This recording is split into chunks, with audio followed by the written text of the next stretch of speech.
Hey there, welcome to a brand new video where we would discuss a few important aspects around the preparation for the patent agent examination. Ever since the date for 2024 examination was announced, the essence of all the communications that I have received across the mediums has been, are your videos enough for us to prepare for the exam? Or how do I start preparing? Where do I start preparing from? Or when do I start preparing? So if you also find yourself in a similar scenario, or if similar questions are bugging you down, then look no further, because this session promises to be a power-packed session with a lot of information, different strategies, and different approaches being discussed by our fellow patent agents, our fellow industry professionals who have done the hard yards and have appeared successfully on the other side of the exam. So without any further delay, let's get into the session. Hi guys, thank you once again for finding time to share your experience with us. Sincere gratitude and sincere appreciation for being with us today. So if before getting into the discussion, if we can have a quick round of introduction, if you can start with Dipanshi, please. Oh, thank you so much, sir, for making me a part of this thing. And congratulations to all those who have qualified Indian patent examination. So basically, I am right now working in intellectual property field itself. I'm an intellectual property analyst. And here itself, I got to know about this examination. And here itself, I started preparing for this journey. And it has been really fruitful journey for me. And I wish all the best for all those who are preparing for this examination and yet to prepare or have started their preparation, and all the best for 2024 examination. Perfect. Manan. Hello. So I'm Manan Shroff.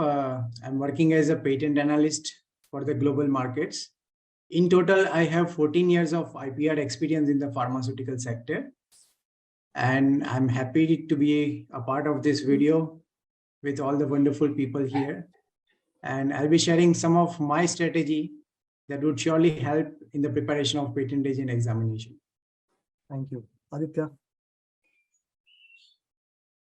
Hi, I'm Aditya Jain.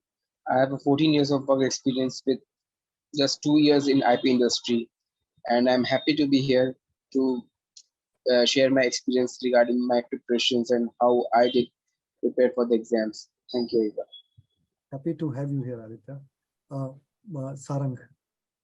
Hello all, this is Sarang Vinze. I am based in Mumbai. I have over 20 years of experience in the field of clinical research. So really nothing related to IP, but I wanted to add another dimension to my career, and that's why I kind of took this course. So thanks for having me on the call. Looking forward to the session. Thank you. Thank you once again, guys. I really appreciate it. So we already have a wonderful set of experience with us from 2 to 14 and 0 to 14, to put it that way. So before we get going and into, let's say, discussing the various aspects of it, the first thing is when we decide to appear for the paper, let's say you want to become a patent agent and you want to appear for that qualifying examination. So first thing that comes to your mind is, what are my sources, or what is the reading material that I would be referring to? So the standard reading material which is available to all of us is the Bare Act, the manual, few of the videos and around us on YouTube, and few courses which are offered by industry bodies or industry experts or individuals. Along with that, we have yesteryear's papers and solutions also, if we can find it.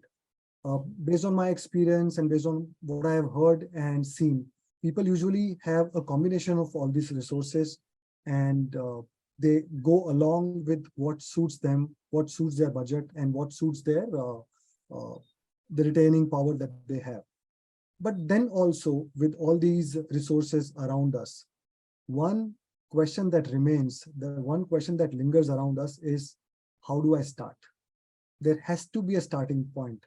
There has to be one thing that I need to do before I get into the journey of preparing for the examination. So is there a definite answer to it? Let's try to learn more about it from each one of you. If I may start with Dipanshi and ask you, how did you start? So basically, all the material that you have mentioned, like the act, rules, manual, and all the courses that one has. So it is very important to decide on, like, either we have to opt for a paid course or an unpaid course, or either we, start with just the act initially. So it is very important to decide on that factor. Like, any videos on YouTube maybe. So what I did was I started with YouTube videos.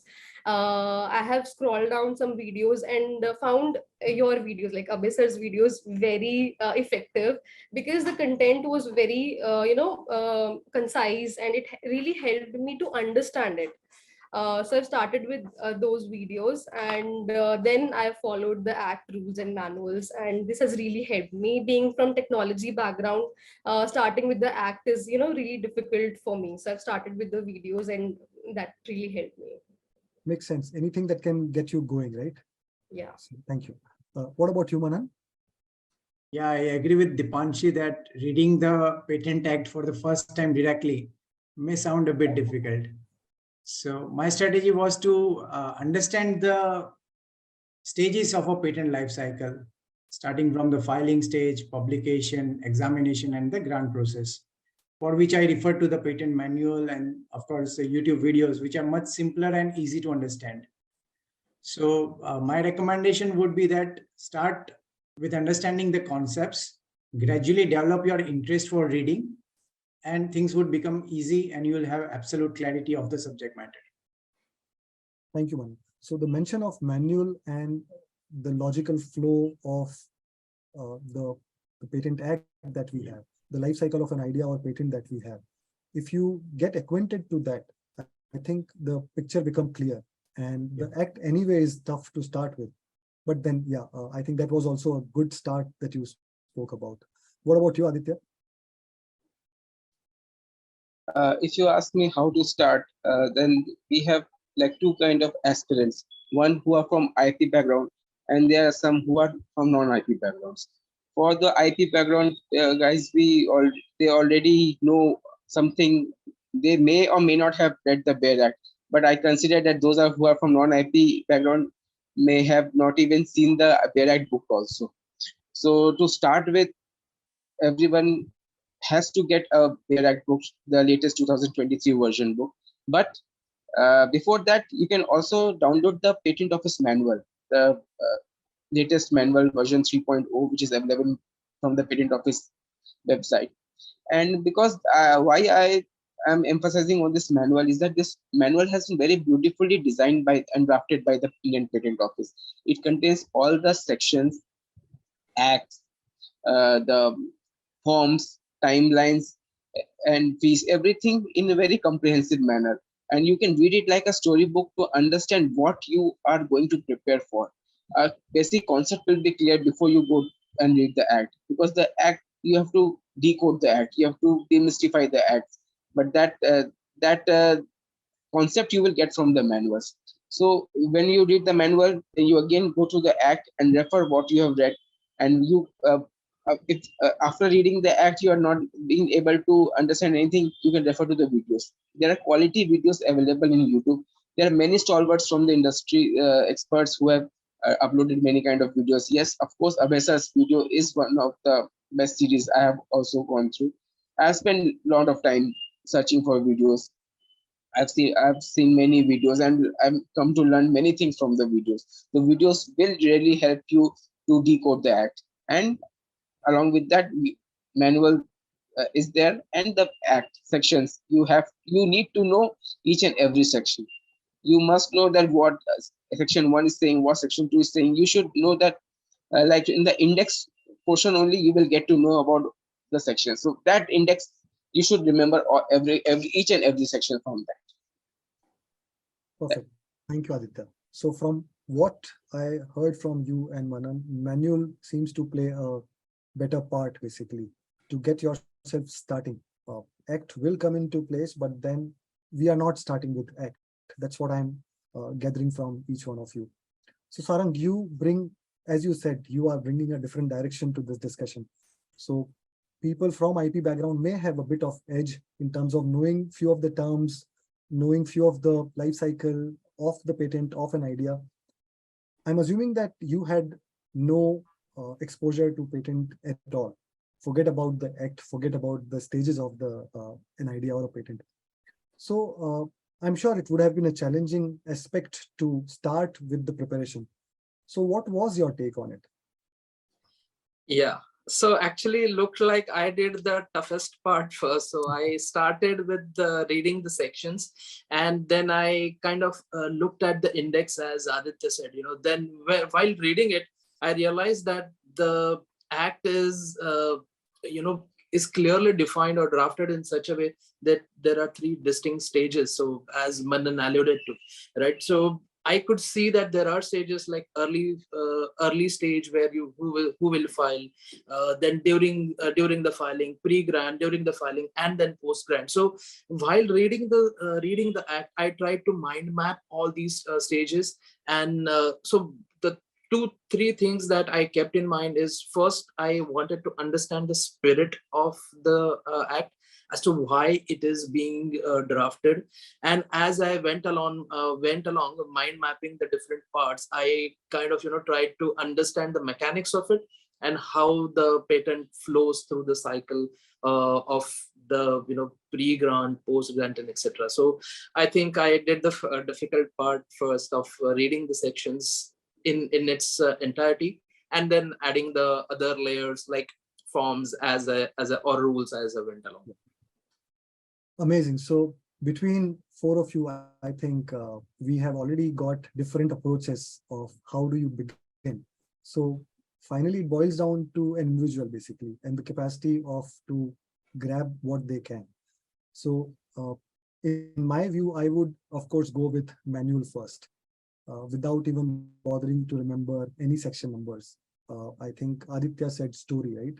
And Manan said the life cycle of it. So these two words describe, the way I would go about the life cycle of it. Once I have some acquaintance to it, I would dare to open the act as such, right? But then the elephant in the room has to be answered, right? So the act has to be opened, and act is verbose, no doubt about it. And going through it is a task that cannot be avoided. Right? It has to, there is no shortcut to it. You have to read through the entire act. You cannot ignore sections. You cannot ignore any words in a section, in any particular section, because the interpretation of that changes. So is there a strategy, or let's say, is there a cheat code which can motivate you to, let's say, open the act, not once, but every day, revisit it, because it can put you to sleep. It is that strong. So Dipanshi, if I may ask you, what was your approach, or let's say, what was your cheat code, which made you read the act not once but multiple times? So basically, like the previous question, how to start. So whichever source you're starting with, either paid or unpaid courses, or either manual or directly starting with the act. So follow it religiously, like read through the material actually in the first go. And what I did was, like, I started with videos. And so I gone through the videos entirely, and then I started with the sections, like reading through the sections, and by listening the videos again, by going through the sections, and whatever section or the chapter which I'm reading on a particular day, I used to write that section or a chapter on the very next day. So it actually helped me to memorize or retain the sections and chapters, and also develop my own understanding. So I used to write it in on my own words, actually, what and all in the section. Like, for example, there is an opposition, pre-grant opposition, which section is there, post-grant opposition, which section is there, and what are all rules, if I'm reading the rules, which are all rules are there. And along with that, forms and fees, then I'll have, gradually I've started with the sections, then rules, and then forms, and then fees. So I think this worked for me, if I could say. Amazing. What you said is difficult to achieve, but then you have performed really well. So I think that worked for you very well. So one question that I have around your approach is, you said that you were collaborating between videos and sections. Yeah. And so why was that? Did it provide you with more understanding, or what was that for? So, as I've already mentioned, like reading an act would be a difficult thing for me. Legal language is very difficult. So if I'm, using videos alongside sections, so it helped me to, build my understanding of that section. So clarity, for more clarity, I would say I have used this technique. Okay, great. Oh, I hope it works for others also. Another question that I had with your approach was, you said that you were writing it in your own language. So did you do that for all the 100 sections as such? Yes, I actually did for all the 100 sections. So this has helped me actually. No, I think this is important also, because when you when you write it, the retaining power is more that way, right? Because in questions, they'll ask you which section is this. Yeah. So which form, this like form number 3 is used for which part. So I think if you're writing it, it will help you to retain as well as it will help you to understand the sections and the rules.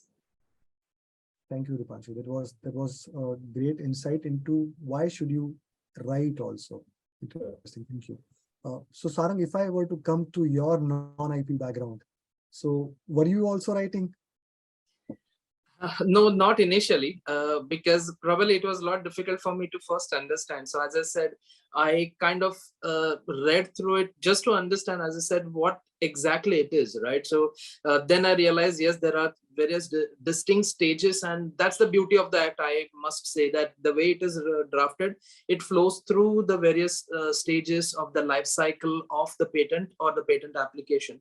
And that's why probably it became simpler even for non-IP background people like me to understand how it progresses. So as I went along, I kind of read through the sections, then completed one chapter, then looked at the videos, looked at some public domain blogs on that, just to check whether whatever I understood from that legalese language of the section, whether that's right or wrong. So if there was something wrong, then I would correct myself, go to the next chapter. So I think I took it chapter by chapter, but read the sections first, and then as I said, added other layers to it. Like then I added forms, then added rules, then added the fees, and who will file the forms, what are the timelines. So moved step by step, but then started with the acts. Probably elephant in the room, as you rightly said. We had to call that out first. So I read that first and then moved along. You mentioned rules also, but I wanted to go easy on it right now. But going back to the sections, you mentioned chapters. So if you can just help us understand, what do you mean by chapters?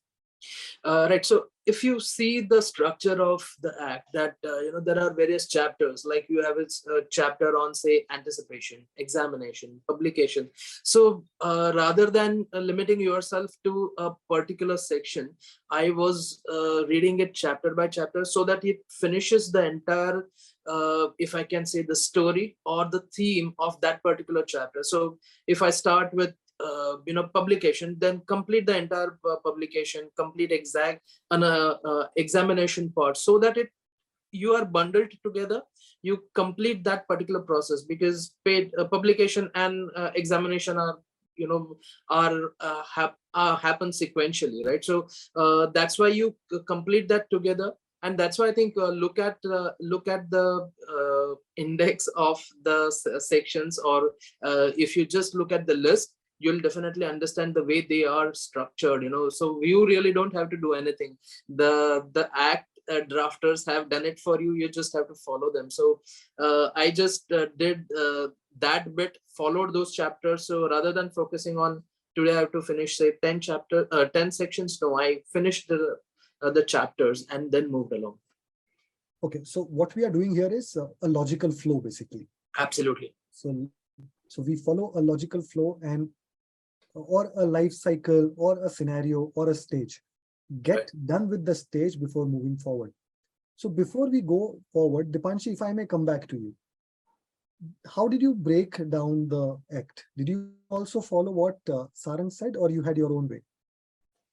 I think Sarang has explained it very nicely that we cannot like read the entire act on one day. So Mhm. we have to break it, like either we can break it section by section or we can break it chapter by chapter. Either way is good, I think.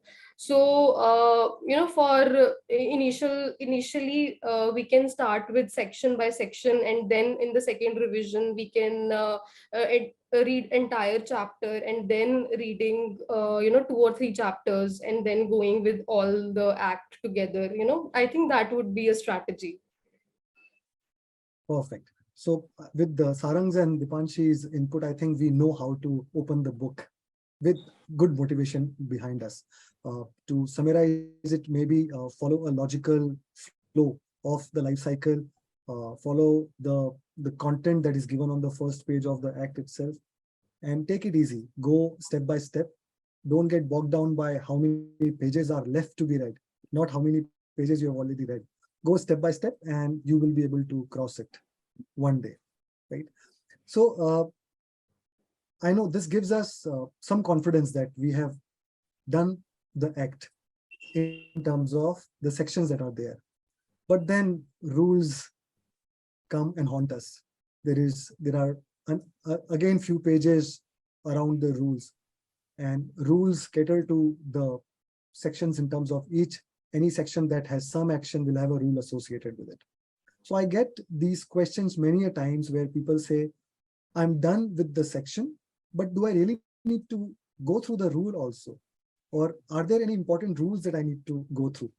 So, this actually disturbs me on multiple levels. First is, how do I answer this? Because I have somehow motivated them to go through the entire section once, and they have done the yards and they have gone through it. Now, how do I say that, do the same thing for rules also? It's like double the trouble, right? So, but then there is no easy way, if you say. But I'm sure there has to be a way by which you can make things little easy on you. This is challenging. This is something that needs to be read. But how do you do it is what we can help with. So if I can come to you, Aditya, how did you approach the rule part of it? The rules are even simpler than sections. Sections require interpretation. The rules are pretty straightforward. Their rules are associated with the timelines and forms. So as you say, for every action which you need to perform, you have a rule. Yes. So when you are done with the sections, go through the rules also. At a glance, you read all the rules altogether. And then with every rule, you will come to know that this rule is for which section. Now then go back to that section. And what I used to do is I used to sit with a pencil in my bed at home. Besides that particular section, I used to write that rule number. So when I'm reading section 11B, which is for request for examination, I have written rule number 24B beside it, and I have timeline of 48 months. So next time when I'm reading the section 11B, I know it has to read with rule 24B, and there's a timeline of 48 months. And if there is a form involved, form 18 is also written besides that. So if you just keep making small notes along with the sections, so next time you don't need to go back to the rules. Only that section, forms, rules, and piece, everything will come together. That is the best and the simple way to, comprehensively study the patent science. Amazing. You have made it so simple. So you read the rules once and then put the rules beside the sections. So when you are reading the section first time, read the sections on its own. When you're reading the section second time, put the rule beside it. And as you rightly said, instead of reading that the request for examination needs to be filed within a prescribed time period, instead of saying that, start saying 48 months. Start saying under what rule or what form that needs to go. But just correct me. So this will come on the second iteration of it. Yes. You see, this act and rules, everything. This is not a one-time study. It's you have to read 3 or 4 times the whole act, the rule, the manuals. So you have enough time. Don't worry. Time is there. You have to, and you be prepared that you have to read 3 or 4 times. So first time you read only act sections. second time you read only rules, and then you start reading active rules altogether. Perfect. I think that should pave some confidence path for people who are listening to us. So we are done with the sections, done with rules, but then we know there is another monster waiting for us. Those are the forms which are there, and those are 30 of those. Uh, Manan, I'm sure you would have something to add, and I'm sure and I'm hoping that you would help us with some strategy to learn forms also. So how do we go about it? So the strategy is very simple. Okay, just it's nicely elaborated that you need to connect the section, the rules, and the forms. Okay, there is objective for each one of this. The section would be talking on what is to be done, and the rules and the forms would be the operational part, talking about how it is to be done. Okay, so as you nicely mentioned that where there is a section, uh, where there is an action in the section, there is a rule for that action. Same way, there is a form for that. Okay, so form also flows in the same pattern of the patent life cycle. There would be forms for patent filing, which would be form 1, 2, 3, and 5. If you are filing with a patent agent, there would be additional form 26. So, for example, if there is a form 2, to put it in simple words, there would be mentioned the section number and the rule number for that. So form 2 is a provisional or complete specification, and it relates to the section 10, rule 13. So simply refer to section 10. It talks about contents of a specification, wherein there would be a title of the invention, abstract.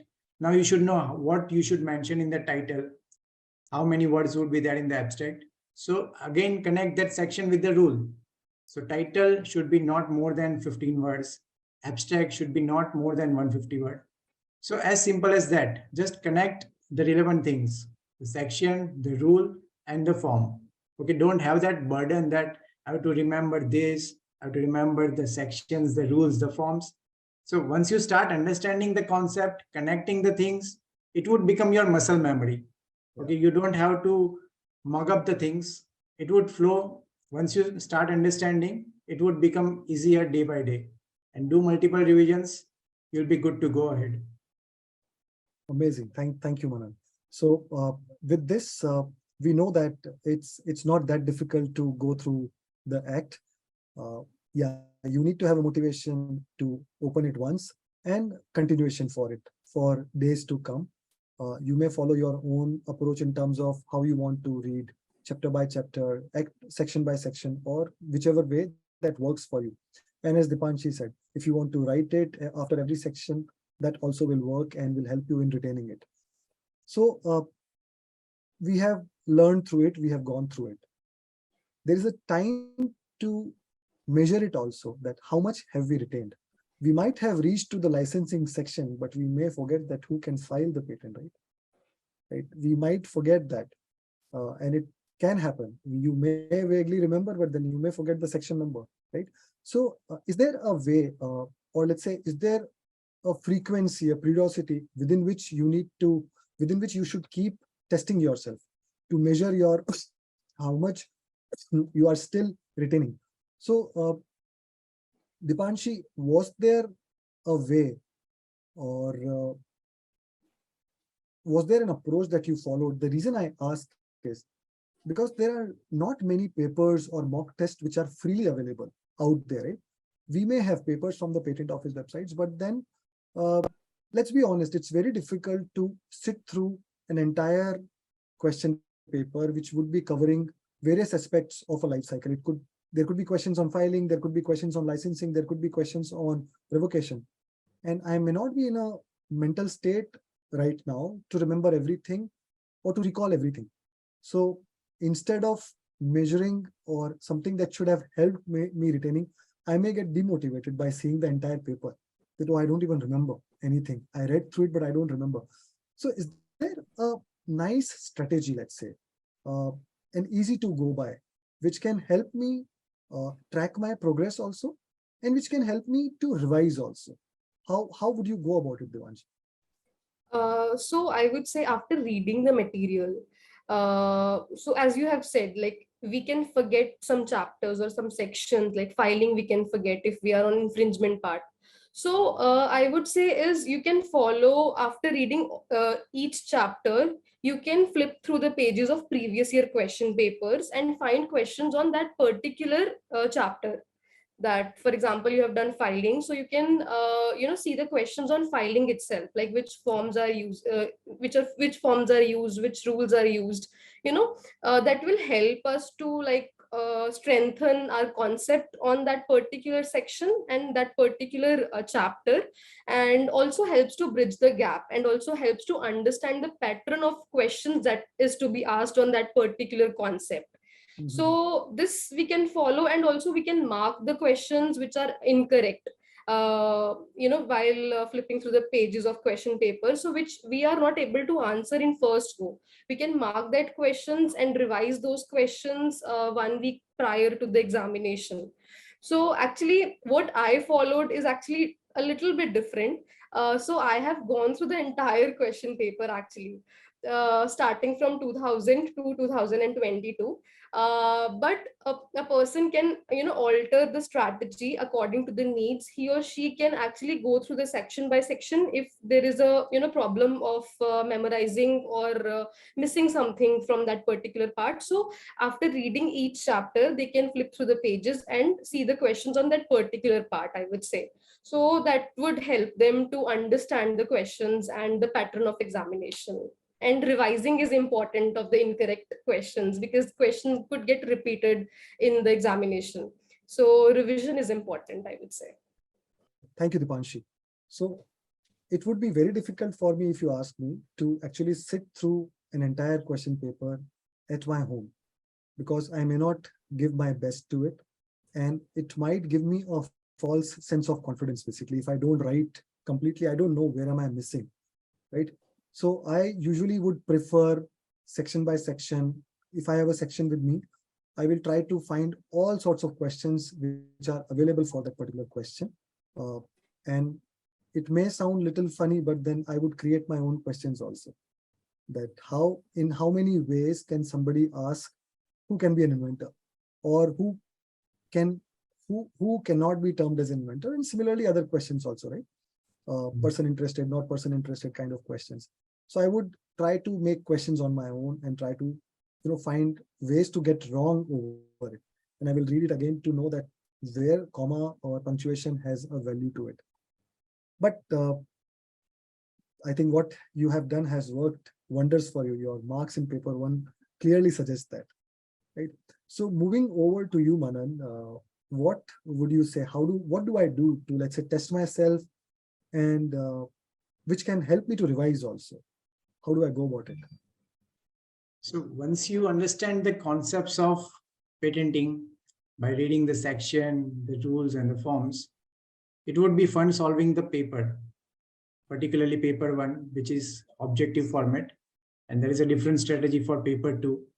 So my objective of solving the papers, I also solved all the previous papers available from the IPO website.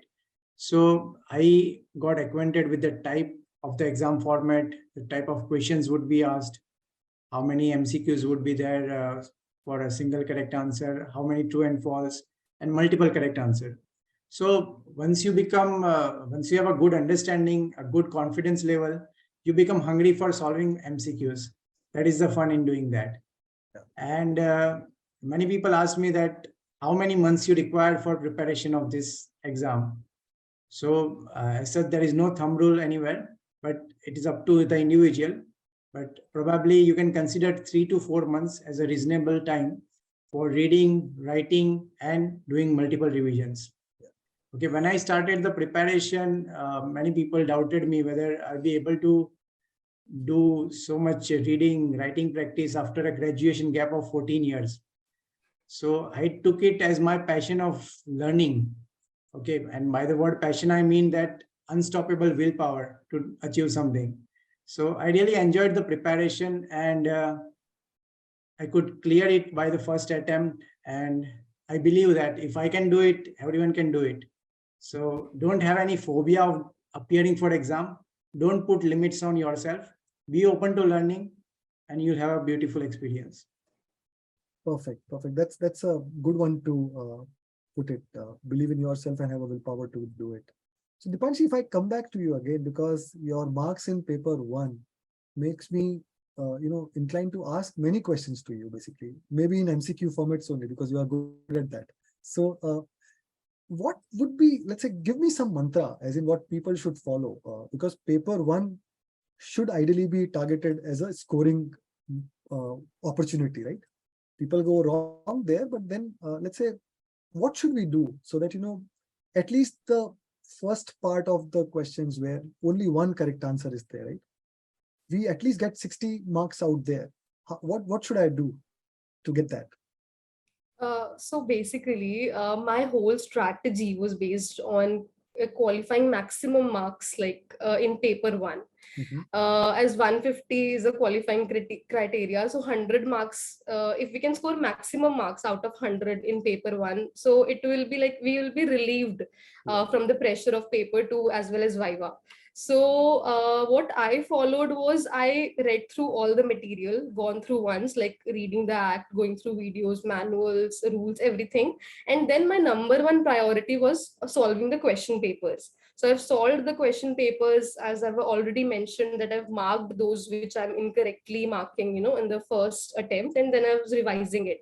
And the second thing is to revise it and make crisp notes of each chapter along with the rules and along with the forms and the fees involved in that particular part of the act.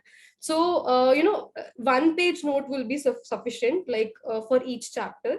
So I've made like 10 to 11 pages of the notes of the entire material. So that really helped me to revise multiple times, of act rules and other things.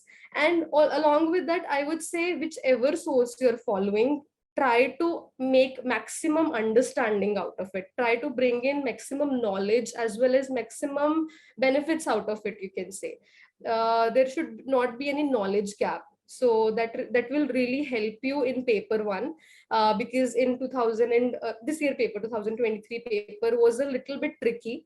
So if you have not revised the entire material, that would be really difficult for you to score high in this paper.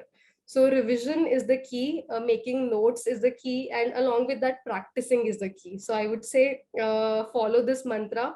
You'll be succeed like in paper 1. More than 90 marks will be like you'll be. Amazing. Not many people have got more than 90 this time, by the way, but then, yeah, if you put it that way, it makes sense.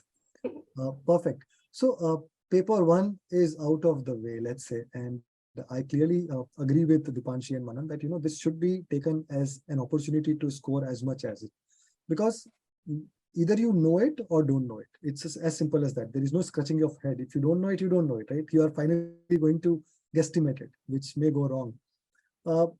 See, this brings me to an interesting aspect about the perception that people have about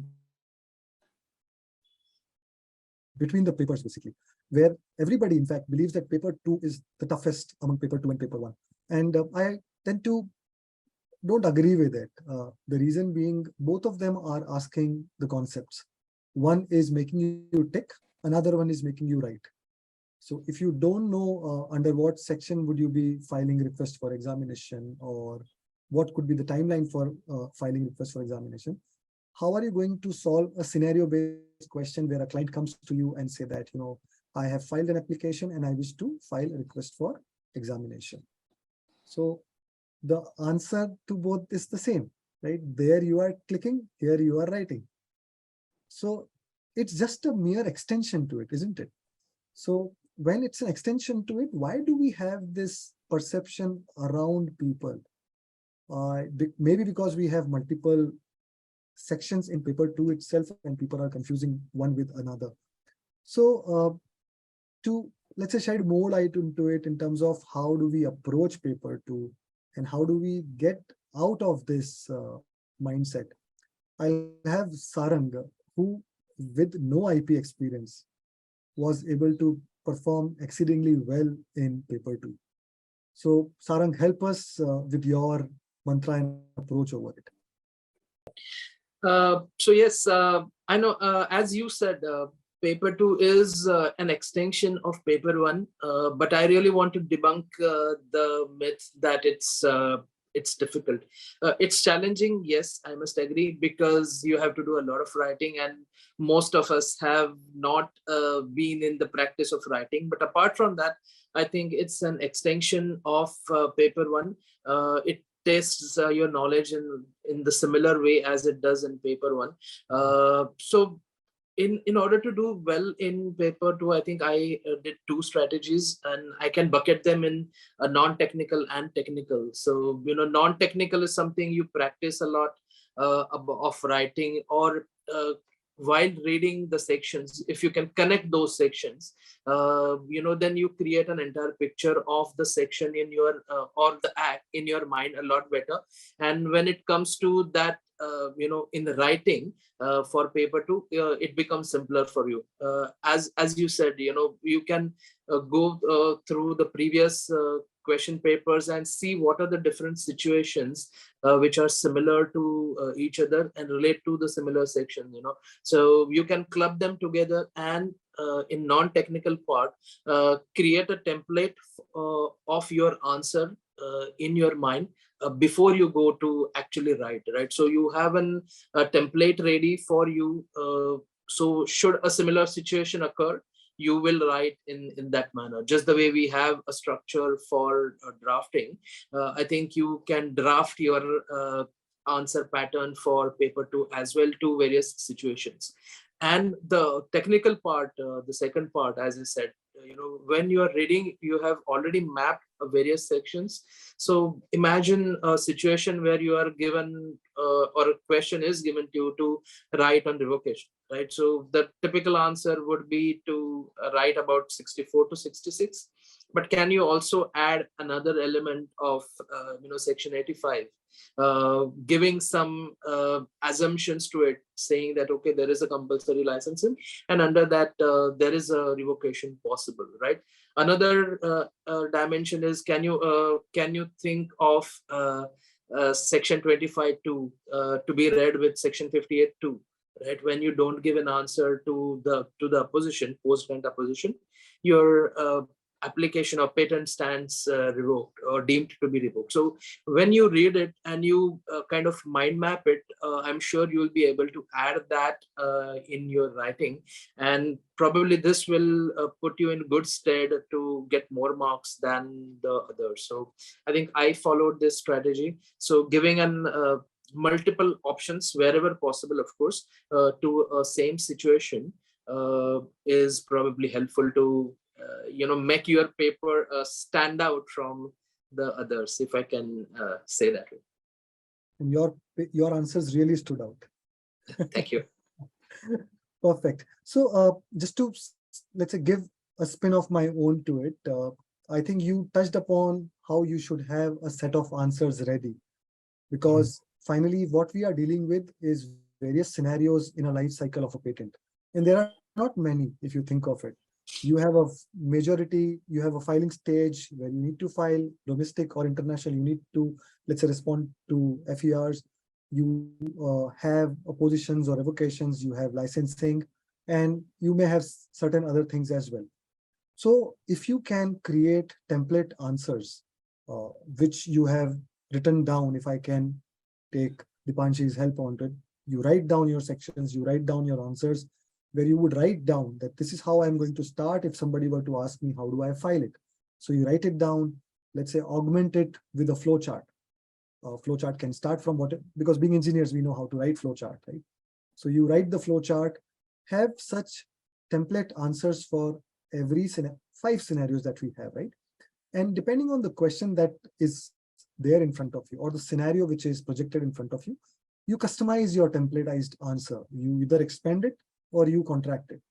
But then once you have written it, your own template answer, if I borrow Manan's word, muscle memory, it becomes very easy to go on the front foot and use it right there then, rather than thinking through it. Because remember, you are writing with paper and pen. The structure has to be there in your head already. You cannot do backspace, you cannot do delete. You only have to cut to come up again with the nice structure.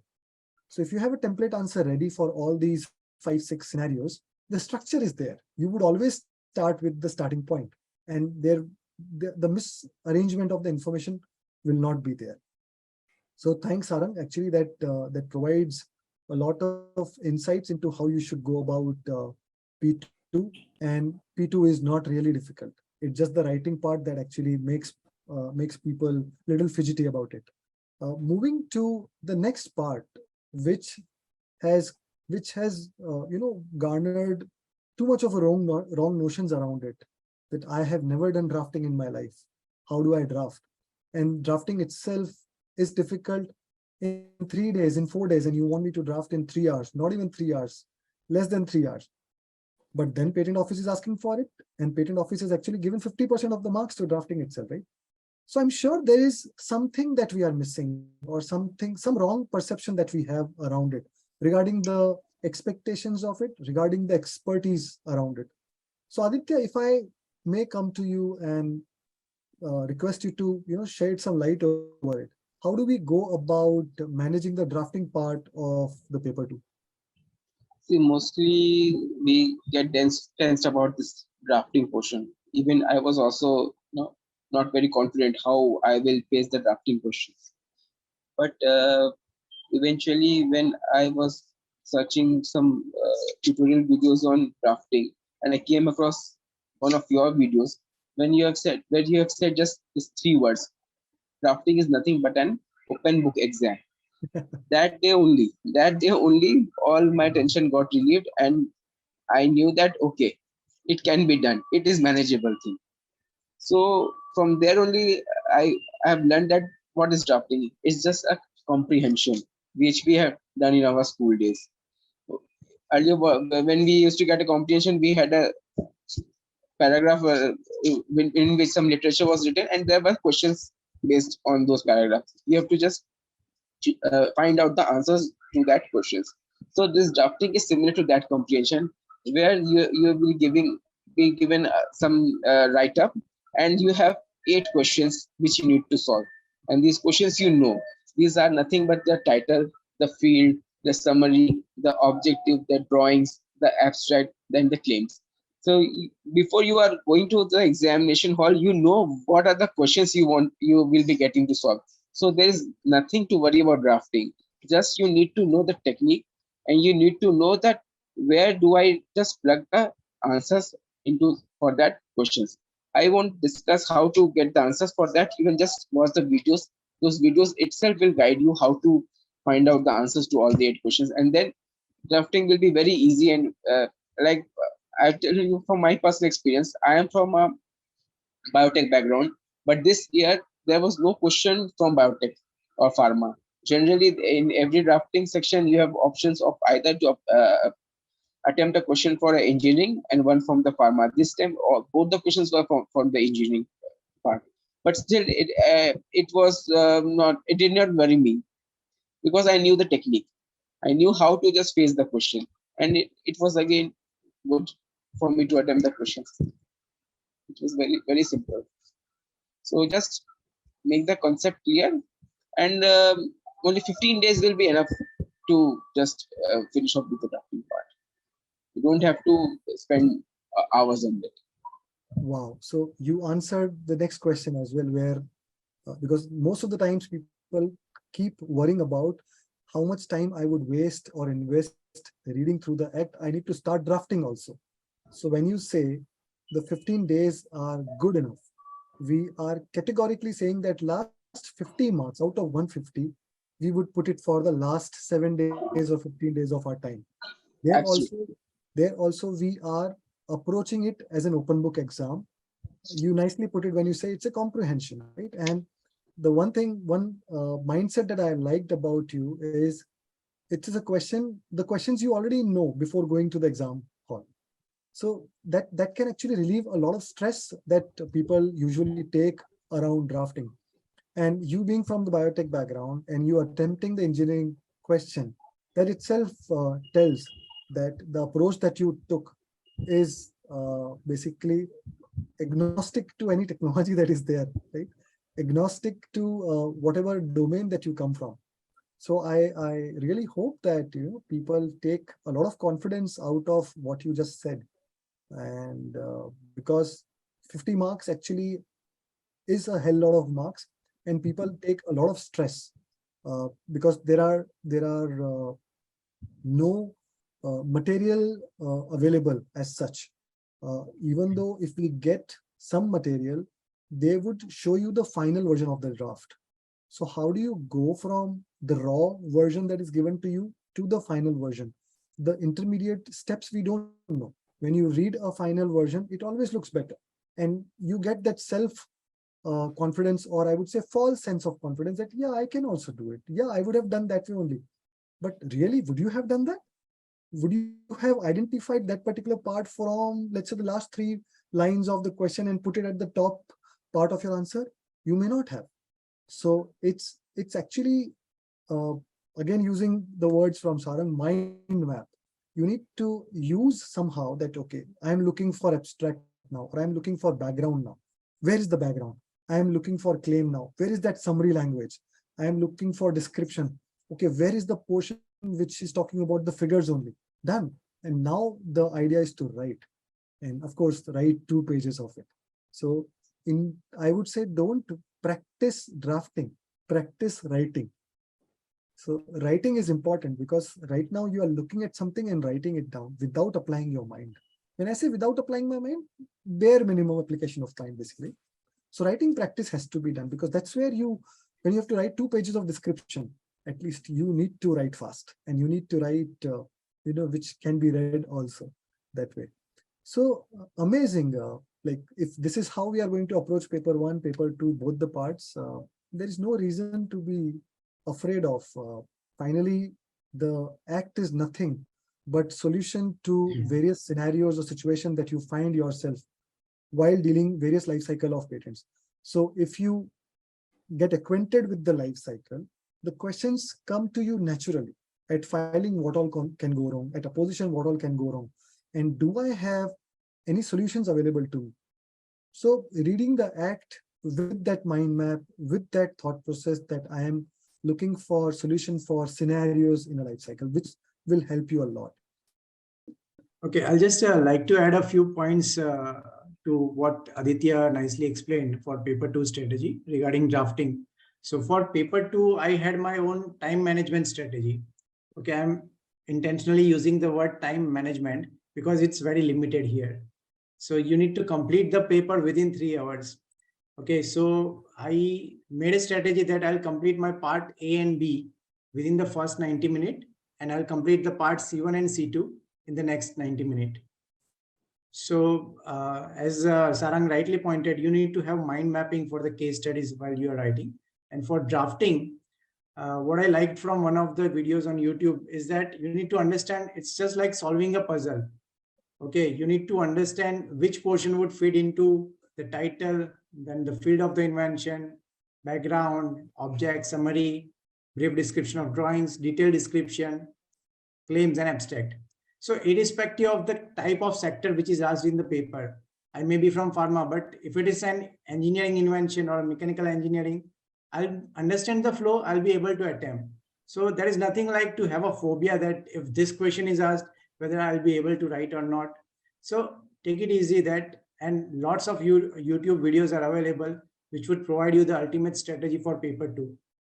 So it's just an extension of paper 1, but I would suggest that you have your own time management. And as you said, writing practice, writing on a page paper is very important. You need to manage your mind and your writing skills. So I would always recommend that have a writing practice, and you can complete it timely and get a good score in paper 2 as well. So nothing to worry about it. It's as easy as paper 1. Thank you, Manan. So at this stage, we have gone through paper 1, paper 2, and with the hope that we will be able to do it well. And with the hope that we have provided enough, strategies to people to work or refine their own strategies. Before we conclude, we have another round to appear for, which is where we need to talk of whatever we have learned, whatever we have written, we have been awarded well for it. And then we are called to express it also. Uh, people wonder the objectivity behind it, but then because there is a round to it, we need to go about it. It's difficult to impress panelists, but then one of us has done that part. Aditya has not given any option to the panelists to deduct even a single mark out of it. People can get 48, people can get 49, but then scoring cent% is a rare feat in itself. So Aditya, you need to provide us with your magic potion. What did you do? And I think I took it very simply. The only thing is that you have to be calm, you have to be honest, and you have to keep smiling. That's it. That's the key to it. See, whenever you enter, you are asked to introduce yourself. That's the first question. So based on your educational background or your field where you're working, your questions will be weaved all around that. And then a second question which also comes, that why you want to become patent agent. So it's very simple and honest answer that I am working in IP field. So to work independently, I need to be a patent agent. That's a simple answer. Even those who are not in the IP field, they can also say that, okay, my seniors are in the world of IP, and I can see that I can apply my key subject matter in the field of IP. Because I don't like that kind of answers where they say that I want to help the inventors, I like the inventions. These are very fake kind of answers. So you just keep yourself simple, and that will do. That will help you around. Keep smiling, and if you can make the panelists smile, you have done it. You have nailed it. You have to make the panelists also smile. Perfect. And of course, because the knowledge part is already taken care of. It is assumed that you know your act, right? So as Aditya said, you may smile as much as you want, but if you can't answer, you can't answer, right? So you have to be very particular about your sections. Yes. When you are answering, they may interrupt you and ask you, okay, this corresponds to which section? You have to just tell them correctly. When you give your answers, try to quote sections correctly. If you know them, if you are not confident, don't attempt that.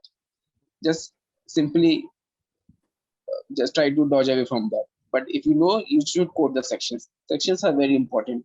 They want to check exactly what knowledge you have regarding the sections. Amazing. Thank you. So let's say if Sarang, Manan, and Dipanshi, if you have a tiny bit to add to it, to the Viva, because Viva is very subjective. It is driven by the individuals, right?